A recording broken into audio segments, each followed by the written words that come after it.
So tonight's class is in the merit of Yitzchak Tzvi Ben Yosef. His soul should have an elevation. Tonight, sometimes I give a class, I learn something so beautiful that I have to make a class out of this. I just have to teach this. And even when I say, I don't know if I can make a full class, but it's so beautiful and so important, we're going to have a whole class. We'll just add more stories. We'll do a lot of stories at the end. But I want to share with you a very inspiring thought in preparation for receiving the Torah on Mount Sinai. This week, God willing, we all know, is Shavuos. Quick sponsored announcement by our sponsor.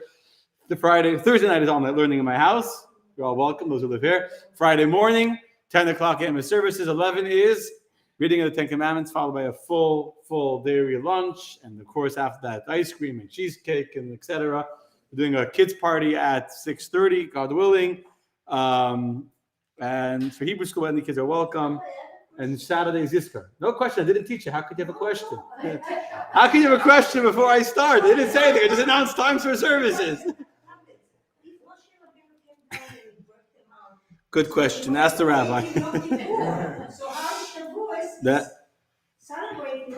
Leah, Dilan, thank you for those very beautiful words. I appreciate. I'm glad that you look forward to them. That's what keeps the feedback keeps me going. Okay. Good question, Vivi. We'll talk about it on Shavuos. God willing. Hello, David. I'm glad you're watching. Hello, Andrea. Okay. So, we're going to learn about the way God gave the Torah. More importantly, we're going to learn about the way we need to receive the Torah. Or more importantly, not the way we need to receive the Torah, but the way we need to accept within ourselves to live according to the Torah. Okay? Now, some people might not like everything we'll say tonight because what I'm going to say is not going to be feel good. You're all beautiful. What's what I'm looking for? Mushy, like, yeah, you're wonderful. I'm going to demand tonight, but that's why I was inspired by what I learned, so I want to share it with you. Okay, something brand new I'd never known before this year that I learned about a very famous story in the Talmud, a story you're all familiar with. And I'm just building suspense for fun. Let's start from the beginning. From the beginning. God appears at Mount Sinai. And what does God say? So if you're sitting in front of me, you have a little text sheet, right, which has the text of the opening verse of the Ten Commandments. If you're watching my personal page, you can see it as well on the screen. And God appears to the Jewish people and he says to them a few words. It's the opening. He hasn't even started speaking yet. Before, I'm the Lord your God. What is the opening verse of chapter 20? The opening verse of the Ten Commandments. The Torah tells us, Vayidaber Elokim. This is like the intro. Meaning if you're in the synagogue on Friday morning and we're going to read the Ten Commandments, this will be the last verse before we stand up. God spoke. Then you all stand up. What do those words mean in English? God spoke all these words. Lay more to say. I heard a really corny joke. Okay, I warn you, it's going to be hard. What was Moshe's last name? You know what was Moshe's last name? No, that's another joke. How did Moshe was a Sephardi, not an Ashkenazi? How did Moshe was an Ashkenazi, not a Sephardi? Because his last name wasn't Rabinovich, it was Rabbeinu. No, but his last name, the joke goes, if you look in the Torah, every verse, by Daber Hashem, God spoke to Moshe, Lamor. His last name was Lamor. Moshe Lamor. Okay, it was a bad joke. I know. Don't worry about it. It went right over your head. I wasn't going to say it. I don't know why I said it. I heard that was so bad, I was not going to share it. Forgive me. I'll give you a better one later. What does Lamor mean? Oh, good question. What does Lamor mean? What does Lamor mean? To say. The word amor is to say. A lamed before the word, the prefix of lamed means to say. So whenever in the Torah, and we find these exact words many, many times in the Torah, and whenever the Torah tells us that God spoke these words, God spoke to Moshe, God spoke to Moshe, Lamor, in order for Moshe to then say it to the Jewish people. Because usually when God spoke to Moshe, how many Jews were around? None. Maybe Aaron was around, or the times the elders were around, one or two times the Jews were around. But even when the times when the Jews were there, the future generations, the children, the next generation, teach it to the future. So every single time in the Torah, whenever we find the word Lamor in the Torah, it always means the same thing. I'm telling this to you, O Moses, or to Aaron, etc., whoever the verse is referring to. Lamor, not just so you should know it, but that in order that you should tell it, to share it, to pass it on to the other Jews that are not here, to pass it on to the future generations, to continue to share these words with the future. Makes sense? There's only one verse in the Torah where that word does not make sense. In the opening words of the Ten Commandments. Because we have a basic accepted idea that every single Jew was standing at Mount Sinai. Even those Jews that were not yet born, even the Jews that wouldn't be born for thousands of years, their souls were all gathered, and every single Jew was present at Mount Sinai.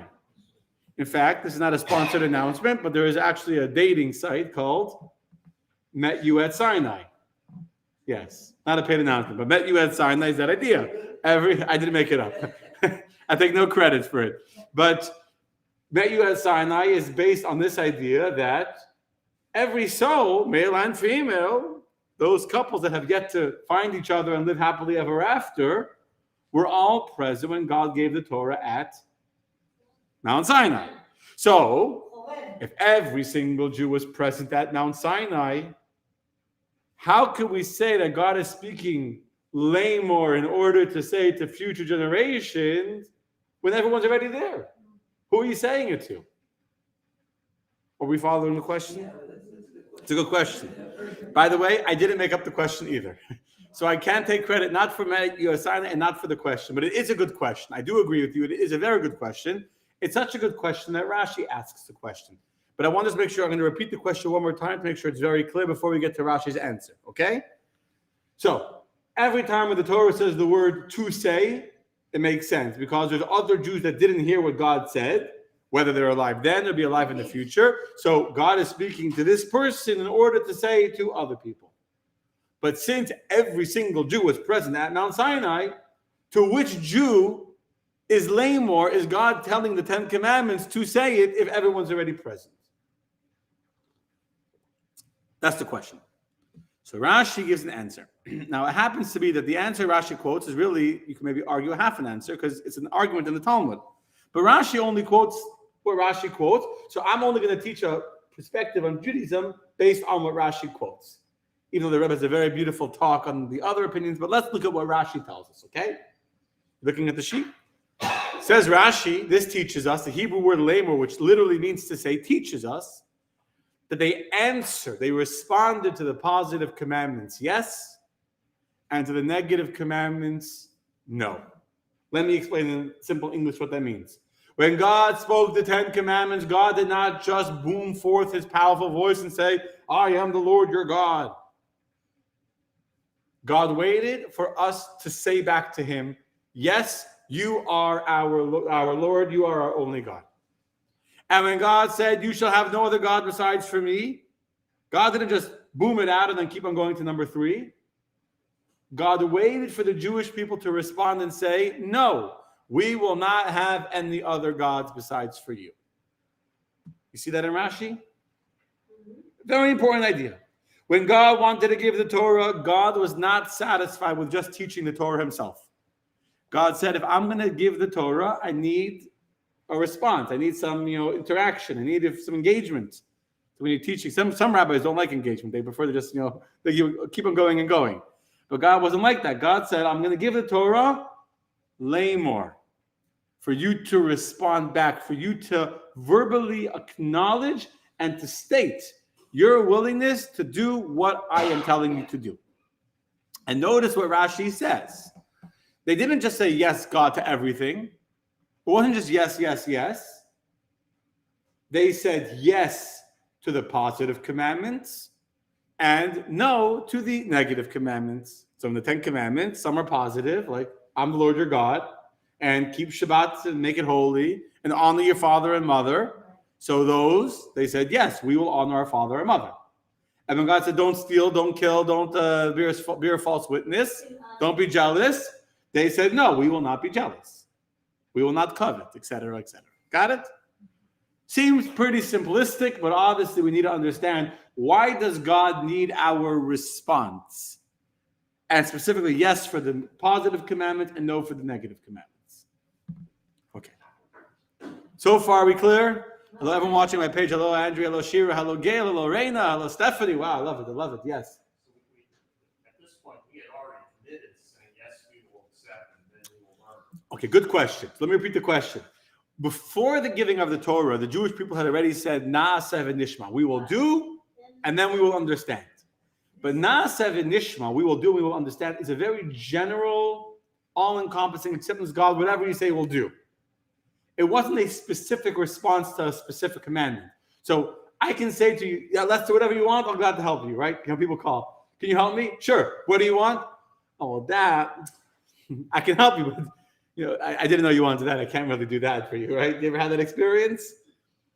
Yes. You're shaking your head. So it's one thing for the Jews to say, yeah, we'll do whatever you say, God. It's another thing for the Jews to say, oh, you want us to not worship other gods besides for you? Okay. No other gods besides for you. Lo, we won't do it. Oh, he wants to keep Shabbos?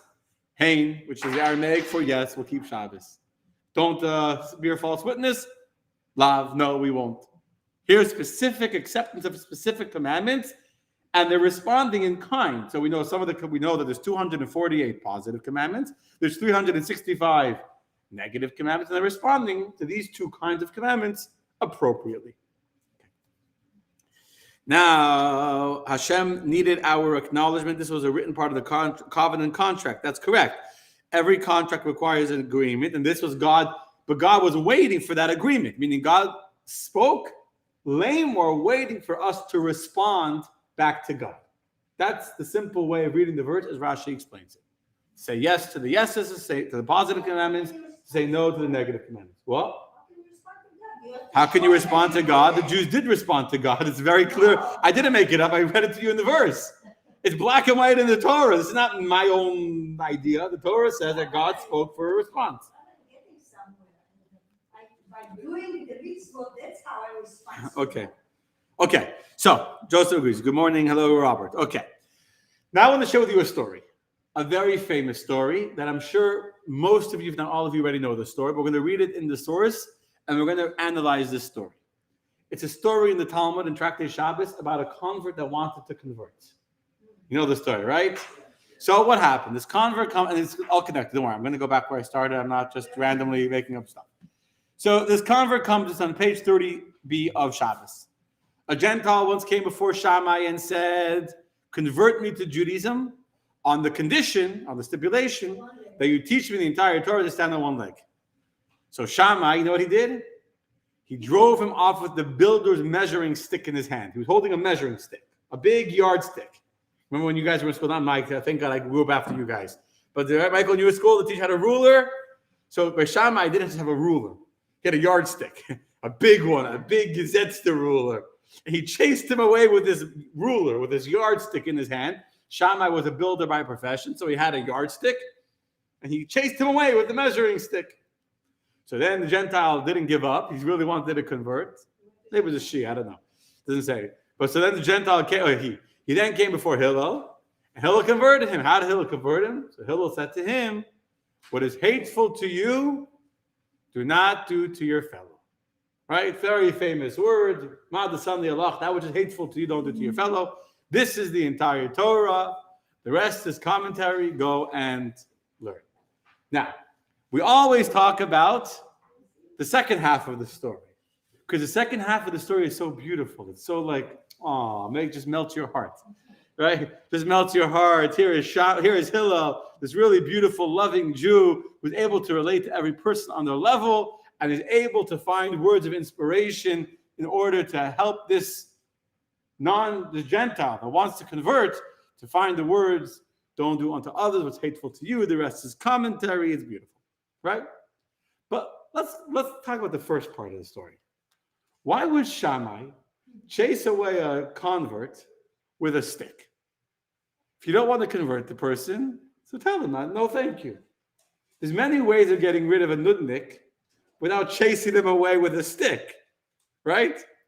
Every rabbi knows that sometimes you get nudniks and you gotta, you have to sneak out the back door. You gotta pretend like you're, But I've never chased anyone away with this yardstick before. Yeah. Isn't that a little bit audacious of someone to say, to give stipulations to? Yes, it is audacious for someone to give stipulations to the rabbi and say, convert me on this condition. Right. By the way, if a person says convert me on any condition, the conversion is not valid. person says, convert me because I want to get married. Convert me, whatever. You can't convert for a reason. It has to be because of God. So obviously, this person, as I'm going to soon explain to you, was very sincere. How do I know this person was sincere? Because Hillel converted this person. Okay. So the fact that Hillel converted the person proves that the person was sincerely wanted to understand Torah. But if so, why are they coming with this, teaching the whole Torah on one foot? So the fact is, we're going to have to understand that they were asking for the depth of Torah, the core idea of Torah. But so why is Shammai chasing the person away with a stick? It's not very polite to chase people away with sticks. You just say, no, thank you. You're not welcome over here. Go down I don't know, whatever. Find a nice way of getting rid of them. Tell your secretary to tell them to go away. You know what I'm saying? I don't know. Tell them to give them the wrong number. Like, why chase them away? Tell us. By the way, before I tell you, I want to make the question stronger. We're learning our Pirkei Avot, right? Ethics of our fathers every Shabbat. So guess what? In the very first chapter of Pirkei Avot, we have a teaching from Shammai. We have from Hillel. We have a teaching from Shammai. You know what Shammai's teaching is? First chapter, Pirkei Avot, Mishnah 16. That's right. Very good, Lester. Shammai says, one of the things, he says three things, but the third thing he says is, V'heve mekabelas kol ha'adam b'sever panim yafos, which means in English, you shall greet kol ha'adam, every person, not just your friends or your colleagues or the other rabbis. You should greet kol ha'adam, every single person, with a pleasant countenance. Even the nudnik, even the audacious convert that wants you to teach them the whole Torah on 1 foot, on discount too, because only 1 foot, so they want half price. Even that one, you got to be nice to them. There's very kind ways to show people to the door. Don't let the door hit you on the way out. Right? But why does Shammai, who teaches us, greet every single person, b'sever panim yafos, with a beautiful shining countenance, and this is the rabbi that chases him away with a stick? It's a hard story to understand. Maybe he learned from his mistake. Maybe when he heard that Hillel had converted, and he realized the name was authentic, and Okay, so Robert is suggesting, an interesting suggestion. Thank you for all the happy birthday wishes, by the way, appreciate it. But Robert is suggesting maybe Shammai used to be very aggressive and chase people around, and then they heard the guy converted and became so sincere, he regretted his toughness. Okay, but I have a better answer for you than that, okay? I have a better answer than that. Hillel is a man of love and kindness and chesed. We got it. Shammai is a man of gvura, a man of discipline, of strictness, of exacting justice. We get it too. But it still doesn't justify especially a stick, especially when he's the guy that taught, greet every single person with a smiling face. Yeah? Okay. So, where are we going to? So I learned this year a beautiful answer from the Rebbe from 1985 on this story. And the Rebbe explained as follows. By way of introduction, there's 2 parts of Judaism. There's the yeses of Judaism, and there's the no's of Judaism. When God's at Mount Sinai and God says, I want to give you the Torah, God wants us to respond with 2 different words. Sometimes we need to respond yes, and sometimes we need to respond no. Meaning, in Judaism, there are the yeses. There are the parts of Torah that are beautiful, that are inspiring, that are just so delightful and invigorating, and they add so much meaning to my life that I love it. Keep Shabbat, sit with your family Friday night and have a meal without a cell phone, without distractions, synagogue, holiness, a relationship with God, the holidays. I love it. But then there's parts of Judaism that are the no's of Judaism. No, you can't do this. No, you can't drive. No, you can't eat seafood. No, you can't go there. No, you can't go to a club. No, you can't look at this immodest woman. A whole list of no's.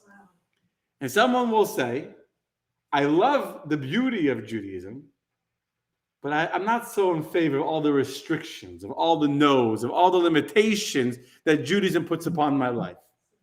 Why can't I just have the yes of Judaism without having the no of Judaism?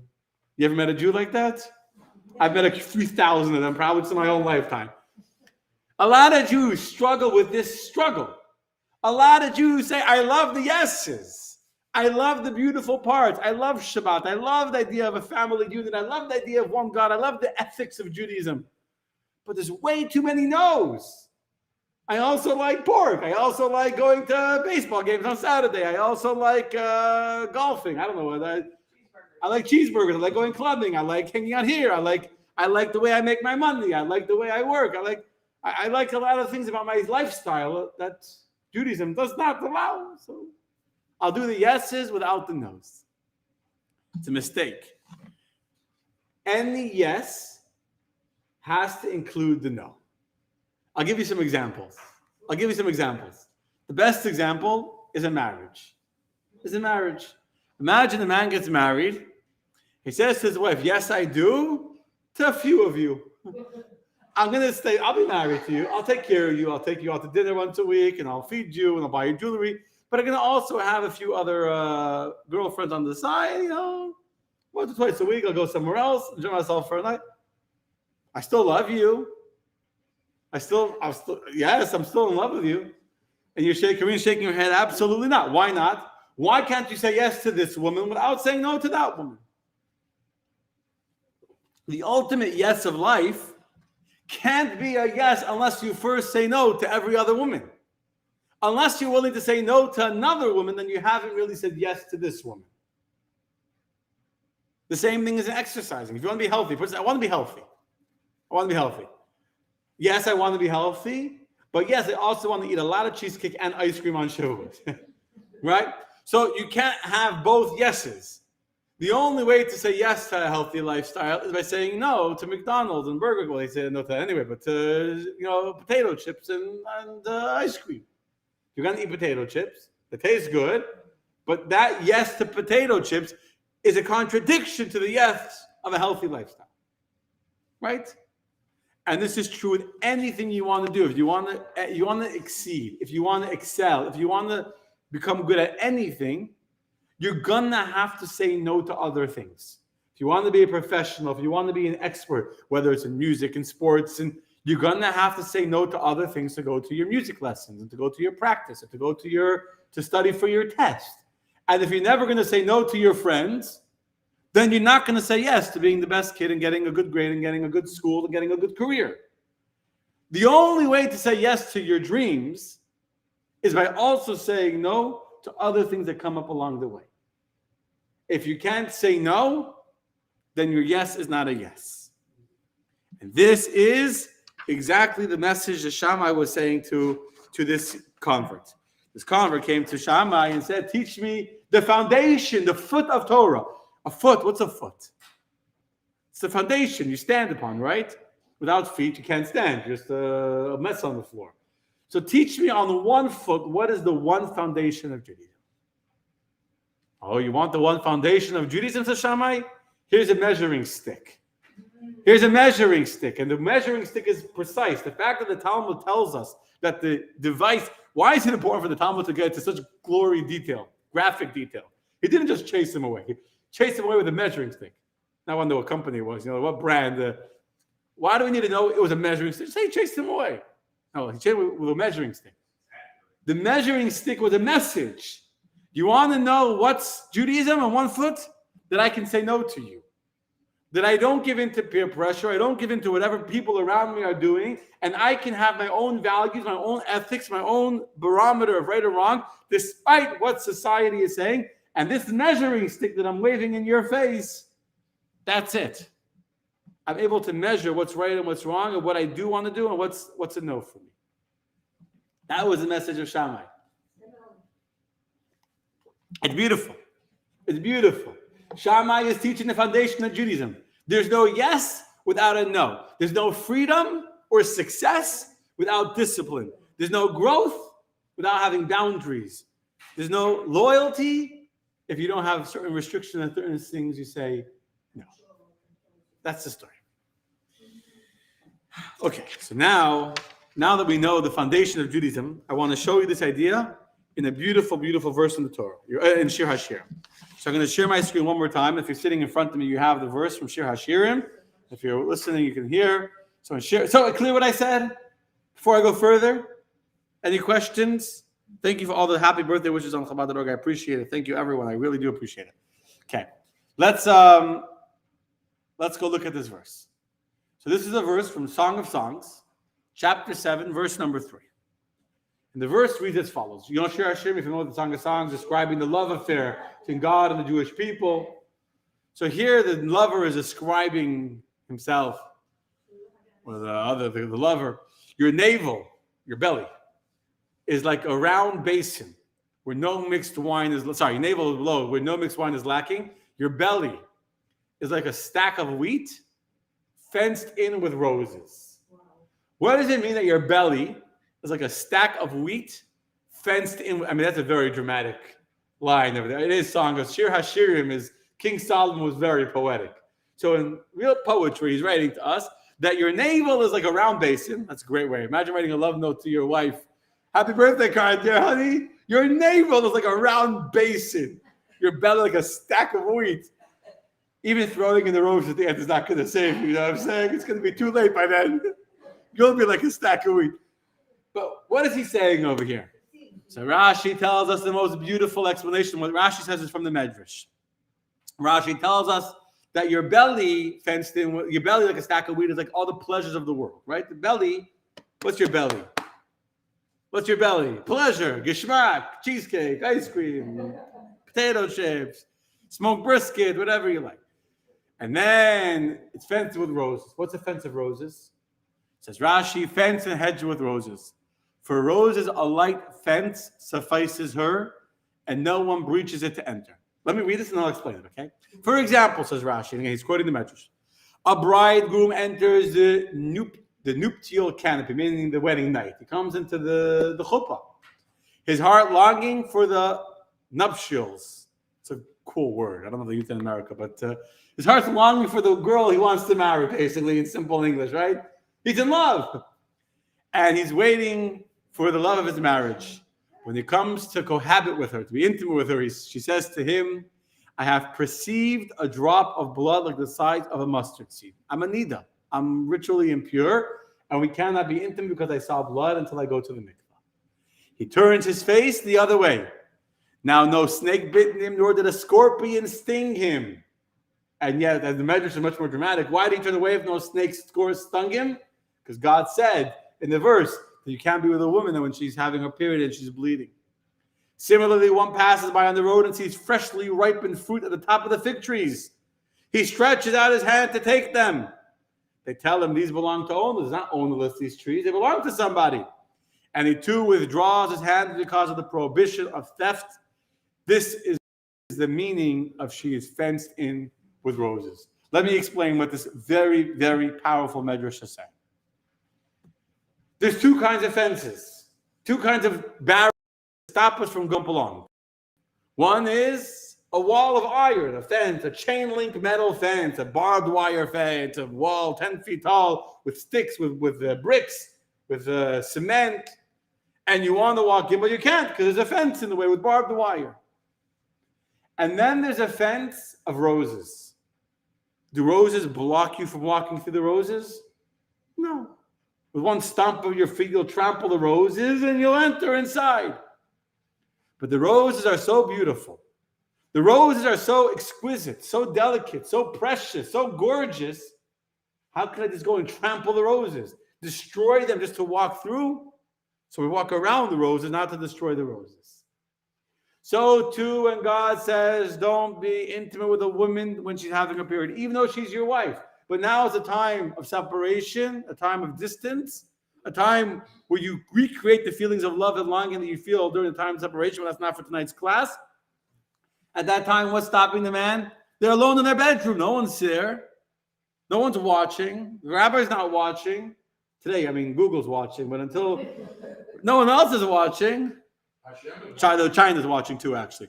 I mean, besides for China and Google, no one else, and Facebook and Microsoft, but no one else is.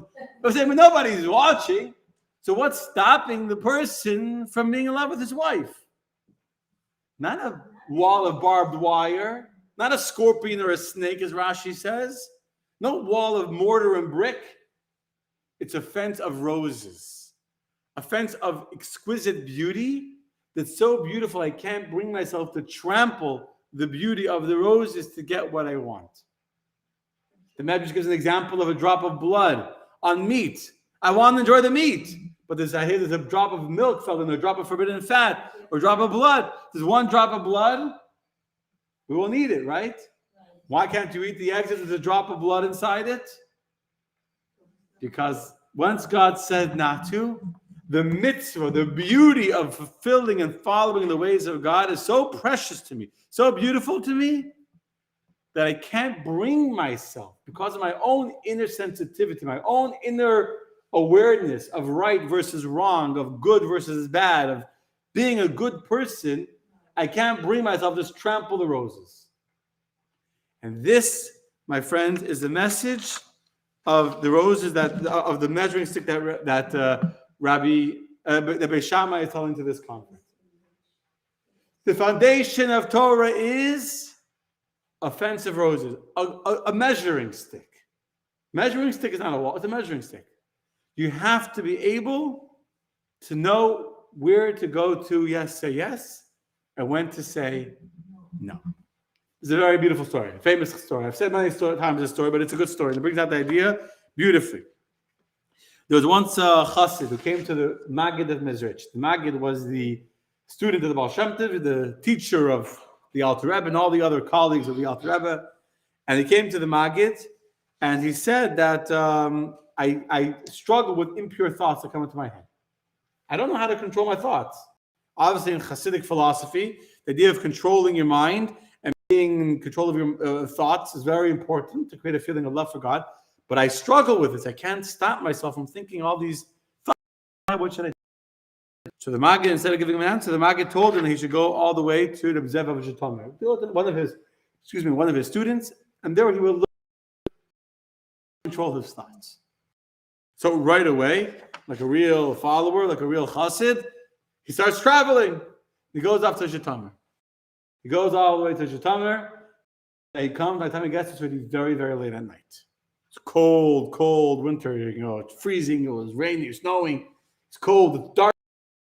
He comes, all the lights in the town are off. He's afraid that by the time he gets to the home of his friend, Rabbi Zev of Zhitomer, he might also already be asleep. He gets to his home, and thankfully, what does he see? The lights are still on. Oh, Baruch Hashem, I'll get in. He knocks on the door, and he sees Rabbi Zev is sitting there, he's taking see through the window, he's there. But nobody opens the door. Nobody will open the door. He starts to bang louder and starts to bang harder and starts to really, bang, bang, bang, bang, bang, bang. Let me in. And he can see movement in the house. He can see Zev is there. He's walking around, making himself a cup of tea. He's eating, he's learning, he's studying. And for hours he's banging until finally Zev decides to go to sleep. He sees the light goes off. The Rabbi Zev goes to his room and he's left all alone out in the dark. Doesn't know where to go with, but now it's the middle of the night, everyone's asleep. So he cuddles up into a little puppy right near the door as best as he can to protect himself, and he goes to sleep on the doorstep. Comes the morning, Rabbi Zev himself opens the door with the biggest smile. Oh, Shalom Aleichem, welcome to town. Come in. You must be cold for me. I'll leave you a hot cup of tea. You must be really cold. He's so happy to get the cup of tea. He's shivering from the cold. And finally he warms him up, he gives him a good breakfast, he's treating him like royalty. Finally, everything's beautiful. Finally, after days, he gets his whatever back and he feels rested. So he comes to Rabbi Zev of Zhitomer, says, now that I'm rested, I was sent by the Maggid to come and for you to give me a derech, to give me a path, to show me how to control my thoughts. So this great rabbi says to him, I already answered you when you came. The first night you came, I already answered you. He says, you answered me. He said, when you came the first night, I showed you by reality that I am the master of my own home. I decide who I allow in my home and who's not allowed in my home. When I decide you're welcome, you're welcome. When I decide you're not welcome, I'm in charge. I already showed you right when you came that only I am the master of my house. I decide who comes in, who doesn't. Same thing, you're the master of your mind. You can control who comes in, who doesn't come in. But this idea that we are the masters of our home and that we should control what we put in our mind, what we put in our mouth, what we put in our bodies, what we put into our psyches, what we internalize, that we should be able to say no to society, to say no to Hollywood, to say no to whatever the world is trying to stuff down our throats, whatever world views, whatever narishkeit, whatever shtus, whatever garbage, and say, no, I'm the master of my own home.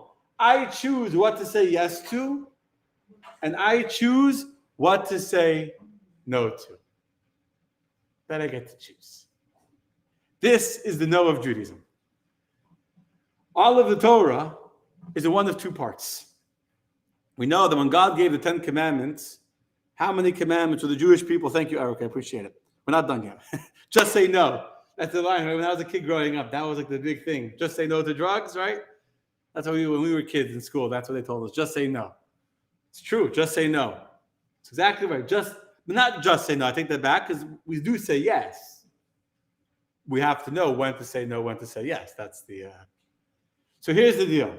When God gave the Torah and God spoke at Mount Sinai, how many commandments do we actually hear from God himself?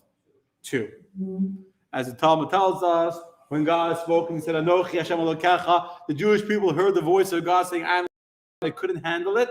Their souls flew out of their bodies flew back 12 mil, if I'm not mistaken, which was like 6 miles. And then the angels came, and the angels revived them, brought them back to life, said, come back.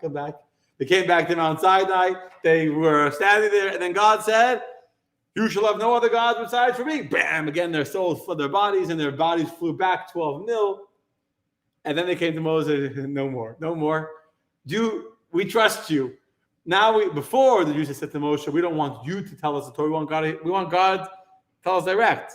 We don't want a middleman. We don't want, cut out the middleman. We want direct from the supplier. But now it's enough is enough. We heard 2, it's enough. The rest of the 10 commandments, you hear from God and you say to us. That's why we say the famous verse, Torah tziva lanu Moshe. You can come in. Torah tziva lanu Moshe. The Torah was commanded to us by Moses. It's the inheritance of the Jewish people. I'm going to write about it on my Friday email, God willing. But the word Torah, what's the numerical value? Every letter in Hebrew is also a number, right? So what's the numerical value of the word Torah? Taf is 400. Vav is 6. Reish is 200. And Hey is 5. So what's 400 plus 6 plus 200 plus 5? No. 611. 611. How many commandments did Moshe give us? Torah, the 613 commandments. But Torah, 611 commandments. Tziva lanu Moshe, Moses commanded us. 2 of the 613 we heard directly from God. What are the 2 we heard from God? The one that says, I am the Lord your God. And lo yiyeh lecha, you shall have no other God besides for me. As we're taught, these 2 commandments are the 2 most important commandments because they are the root of every positive mitzvah comes from the yes of I am the Lord your God. Every time we do a mitzvah, every time we give charity, every time we go to shul, every time we make a blessing, every time we say a kind word to someone, every time we do something holy and special and pure, we're saying yes to I am the Lord your God. But that's one of the 2 commandments God gave us. Rashi tells us they said no to the no's. The second commandment that God gave us was, you shall have no other God besides for me. And the root, the foundation of every single one of the 365 negative commandments is, you should have no other God besides for me. And so every time a Jew wants to eat shrimp, and a Jew wants to do something that he's not allowed to eat, or wants to watch something he's not allowed to watch, or to do something on Shabbos he's not allowed to do on Shabbos, to do something on a holiday, or any of the other restrictions. He wants to be intimate with a woman he can't be with. He wants to, what else? Along with this. And he says no to something which is forbidden to him because he's a Jew, because he stood at Mount Sinai and heard God say, you should have no other God besides for me. And he said, no, God, I'll have no other God besides for you. That's the fence of roses that Shammai told the convert is the foundation of the entire Torah. There's also the positive. There's the don't do it to others, Hillel. But the first foundation is the no's. Because if you don't first say no, you can't say yes. I'll tell you a beautiful story. I've shared this story before, but it's a great story. There was What was his name? I forgot his name. So there's a rabbi in Minnesota called Moshe Feller. Moshe Feller became very good friends with a big scientist whose name was Professor Green, Velvel Green. Now, Velvel Green today is a religious man. He's a NASA scientist who was part of the first group of scientists NASA looking to discover life on Mars. It's a very high-level scientist in Mars, in NASA, very high level. He met with the Rebbe about life on Mars, and a very high-level scientist in NASA. Genius of a person. It's a whole story. I met Professor the Rabbi Feller, and how Rabbi Feller began to get into his life, and slowly begins to become more involved in Judaism. In fact, the story is that his wife, when he was able to meet Rabbi Feller, got a 5-minute meeting with Professor Green. Very famous Jew in Minnesota. How many Jews are in Minnesota? I don't know. But Professor Green was one of the most famous Jews living in Minnesota. So Rabbi Feller was convinced, I need to get a meeting with this very prominent Jew living in Minnesota. So he finally scheduled an appointment, and Professor Green kept pushing him off. Finally tells me you have 5 minutes. Okay. 5-minute meeting. He's waiting for his meeting. It's an afternoon. And he's waiting. And, the professor kept waiting a long time. Shammai chased the guy away with a stick. Velvet Green had a secretary keep away in the waiting room for 2 hours. Finally, it comes time for his meeting. He comes to the conference room. Conference room had full-length glass windows. And he'd been in the waiting room, which had no windows. He didn't have a cell phone back then. He walks into the room and he sees through the big windows that the sun's about to set. Sun's about to set. You know what that means? It's Daven Mincha, the afternoon prayer. I'm going a story within a story, but it's a good story. So he said, I'm sorry, Professor, I know we only have 5 minutes, but I already have an appointment with God that I can't miss. I need to quickly pray the afternoon service. And there in the conference room, as Professor Green is giving him his 5 minutes, he turns around and starts praying down Amidah not to miss Mincha before the sun sets. So first of all, Velvet Green got very angry at him and sent him flying. But then he called his wife, very excited. And he calls up his wife and says, I found it. They really exist. His wife says, what in the world are you talking about? So he says, do you remember we were just at a book club? They were in a book club. And they had read a book in this Jewish book club. They were very involved in the conservative temple or whatever it was. And in their Jewish, I don't know whatever, in their Jewish book club, they had read a book about the martyrs that had given up their lives for God during the Crusades. During the Crusades, the stories, the Crusaders, who were officially going to liberate Jerusalem, they got a little busy on the way, and they got sidetracked in many cities and towns along the whole Eastern Europe, and they came into all these towns in Germany, etc., France, and on the Rhine River, and they came in, they gave with the sword in one hand and the cross in the other hand. They said, either accept the cross, bow down to the cross, accept our Savior, or we'll kill you. And what did the Jews do? They happily gave up their lives for God.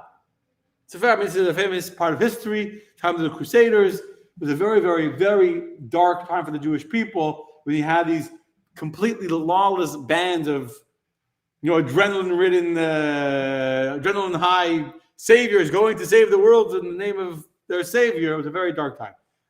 Hundreds of thousands of Jews died during these few years with the choice of the sword or the cross. So they were sitting at their book club, and they were discussing, does such a Jew still exist today? In the world, is it possible there's still a Jew today that would be willing to give up their life for Judaism? A Jew would give up his life for God. And they were discussing, because in Minnesota, they didn't have any Jews that would die for God. If you forced them to die, they would do whatever he told them. And now he calls his wife, he's so excited. I met a real person. I met one. One of those fanatics from the 15th century in Europe. So his wife says, where is he? So I kicked him out of the office. He says, you idiot, get him back. So then he came to their house, and that was it. He became connected to Chabad, and eventually became a full-fledged, with a beard, a NASA scientist with a beard and a full-fledged Chabad chassid. Here's the story I wanted to share with you. So Rabbi Feller and Velvel Green used to learn a lot. They used to learn together. And of course, Velvel Green didn't just accept everything the rabbi says. He's a scientist. He's by nature, he's going to question and argue and debate. And then many deep discussions. One day, Professor Green tells Rabbi Feller he's going to be flying on this trip. They're going to, forgot where, Washington, whatever. He's going on some kind of trip with all these other high level scientists and professors and geniuses, some convention. And no, they're flying together. He won't be the next week. He's going to this convention. So a fellow says to him, you're flying with all of these Jews will be on the same plane as you. They're going to New York, maybe then they fly from there to Europe, wherever they were going. You're going to be in a plane with so many Jews. You should order yourself a kosher meal. Now, Professor Green at that point didn't keep kosher. There's also like back in the good old days on the airplane, they serve food. Today you get if you get on JetBlue, you get a little bit of like bag of plantain chips. But like back then, there was food on the plane. Order yourself a kosher meal. Let everyone see that Professor Green is getting kosher food, and you'll be a role model to people to eat kosher. So Velvet Green was talked into it. He convinced him. The rabbi convinced him. What does it hurt? The kosher food's better anyway. They prepare it separately. Order a kosher meal on the plane. So they didn't keep kosher. Fine, orders a kosher meal. Anyway, he gets on the plane. They come over to him. You ordered a kosher meal, right? Yeah, I ordered a kosher meal. We're looking. They come back. You sure you ordered a kosher meal? Yes, I ordered a kosher meal. And every stewardess in the plane knew he was looking for they couldn't find his kosher meal. Now, by then, every single person on the plane, normally they serve the kosher meals first. Right? They do it first. They got to get out of the way. So he went to they came to him and back and forth. By now, every stewardess, maybe it's in the front, maybe it's in the back, maybe another stewardess knows. So every stewardess knows that Professor Green is looking for his kosher meal. I mean, the rabbi is really going to enjoy this. Like, everyone knows about my kosher meal.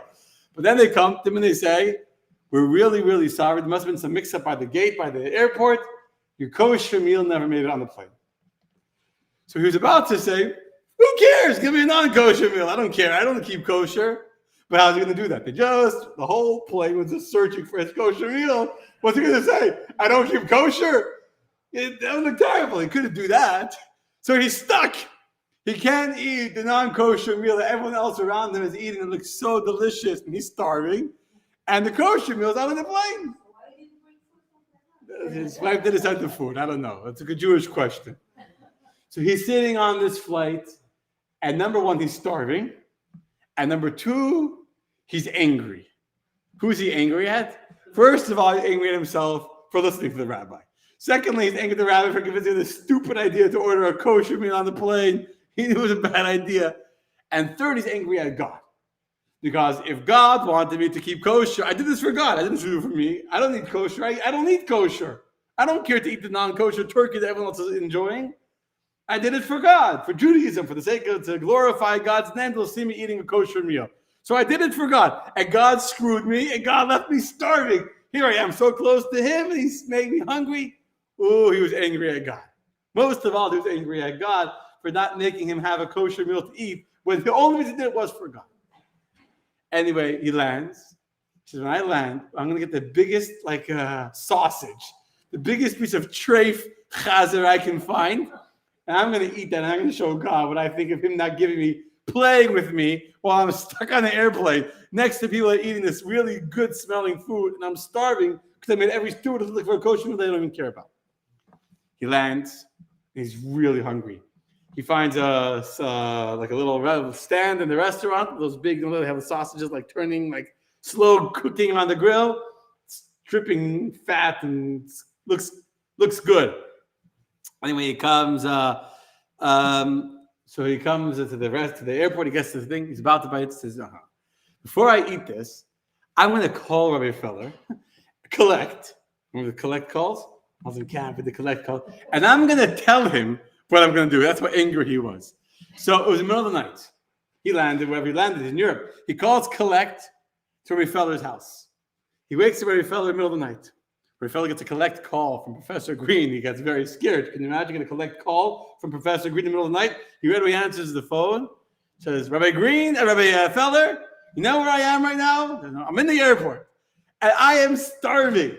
They did not have my kosher meal, and the whole plane knew I needed a kosher meal, so I couldn't get a non-kosher meal, and I'm angry at you for telling me to get a kosher meal. I'm angry at God for not giving me a kosher meal. So I want you to know that right now I'm about to bite into the juiciest, most delicious hot dog you can imagine. It's a massive, biggest size sausage they have with sauerkraut and pickles, and I'm going to enjoy every bite of this non-kosher hot dog as a revenge against God for not giving me a kosher meal.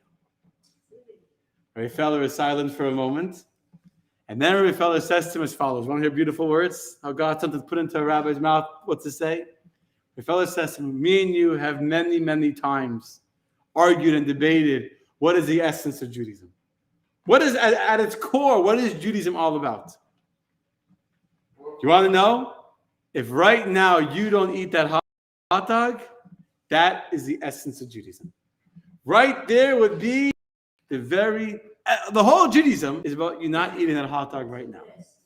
He's very fella, you are even more crazy than I thought you were.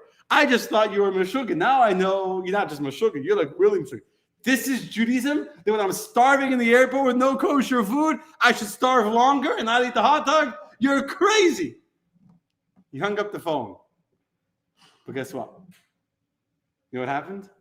He never ate non-kosher ever again in his life after that. At that, he didn't eat the hot dog. He was about to eat the hot dog, and those words of a fella got into his head, and he realized at that moment, this is what it boils down to. Can I say no to the hot dog because I'm saying yes to God? Or am I saying yes to the hot dog, which means I'm saying no to God? At that moment in that hot airport, when he was starving, and he didn't eat the whole plane, the whole flight, and he said no to the hot dog, was the moment he, the first time in his life, finally, truly, sincerely said yes to God. At that moment, once he said yes to God with all of his heart, he never turned back, and he never again in his life ate non-kosher after that. So half the plane came down with food poisoning? No, that would be too good of a the point. They ate their non-kosher food, and they were happy with their nose, with their not nose. They were happy living in their little bubble. By the way, a pig is quite happy living in mud. It's happy, it's comfortable, and they're happy. But at that moment, Professor Green recognized the truth of Judaism is to say yes to the yeses, and when God says no, to respond no to the no's. That is the opening verse of the Ten Commandments. God took all these words, labor to say. There's things about Judaism that are beautiful. Say yes. And there's things about Judaism that require commitment, that require self-control, that require discipline, that require you to have a moment when you're willing to say no to something else, just like a marriage requires you to say no to another woman, and health requires you to say no to potato chips, and success requires you to say no to going out with your friends. There are moments in your life when being a Jew, when being in a relationship with God, when receiving the Torah will mean I will need to say no to something I want to do on Shabbat because I'm saying yes to God. We'll say no to going out to a party, to a restaurant, because I'm saying yes to God. And when we can say no to something else, that's when we can truly say yes. That, my friends, are the Ten Commandments. Okay? We're done. Friday morning, 11 o'clock, we'll read that. And when we read the words, now you'll know when we say, it's called Hadverim Lemar. Everyone's getting ready for Anochi. But you can already think, I'm going to say yes to the yeses, then I'm going to respond no to the no's. Any questions? I had a great birthday. Thank you, Andrea. I had a wonderful birthday. Baruch Hashem. And it's a good story. So Erica was on a plane, and she was the only kosher meal, and they said, are you the kosher meal? I love it. It's a good idea to, by the way, talking about being on the plane. So my new resolution, I'm going to start putting davening on the plane from now on. I flew back from New York this past, losing track of days. I'm like, on Thursday night, Friday morning, I went to New York for the night. My birthday, went to the Oval. I took my daughter to Bas Mitzvah. I came back Friday morning. I wanted to daven earlier in the airport before the flight. I'm not davening on a plane, it's crowded. But there was an accident on the exit of JFK that closed the whole exit. So it was like so it took us literally like 20 minutes, maybe more, from we were on the ramp, going into the airport, to get, it was so backed up. It's crazy, whatever. So thank God I was on time. I saw people running. I didn't miss I came early, so I was on time. But so I davened on the plane. Two people next to me was a Russian Jew and his son, 16 years old, put on tefillin with both of them, prayed with them. So you got on the plane, and you davened. The last flight that I went also, with Robert, we went to New York. Also, I davened on the plane. And there too, I went to 3 people on the plane. So it's very important. Be on the plane, pray, put on tefillin, keep kosher. Tell people you keep kosher. And when you tell people, I'm saying no to that food. Because I'm saying yes to God. That's a beautiful message. Okay. Leah, I'm glad you enjoyed the class. Thank you, Heidi. Thank you, Art. Thank you, Sandra. Thank you, Carmen. Thank you, Heidi. Thank you, Defensive Roses. Erica wants to know Defensive Roses. Defensive Roses is a fence. It's not a barrier of stone and brick. It's nothing. You can step over the roses in 1 second and trample them. But we don't trample roses because roses are beautiful. So a person from within themselves, such a strong sense of inner dignity and the value and appreciates the beauty of roses, they won't come and step on the roses. And they could, but it's too beautiful to destroy. Okay, thank you, Gail. Thank you, Reina. I'm glad you enjoyed the class. Thank you, everyone. Next week, Bezrat Hashem, same time, same place. I don't know what it'll be about yet, but it'll be something good, I'm sure. God willing. Okay.